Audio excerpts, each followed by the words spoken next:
Tayo ng soup. Ito, nag-fry ko muna yung isda kasi ito yung madali madurog yung yung tawag dito, yung laman. So, kailangan i-fry natin muna ganyan.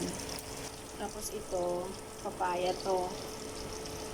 Tapos ito, ewan ko to kung anong tawag dito, yung parang flower yan. Tapos ito, dry dates.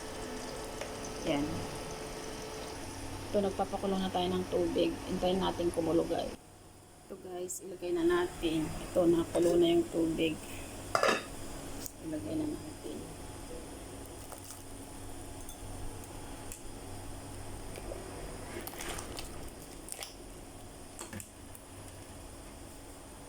Ito yung isda.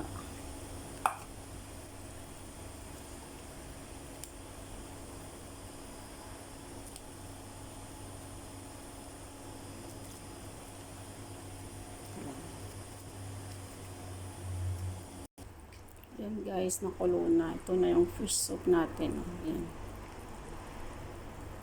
Yan, yummy, yummy, yummy, yummy.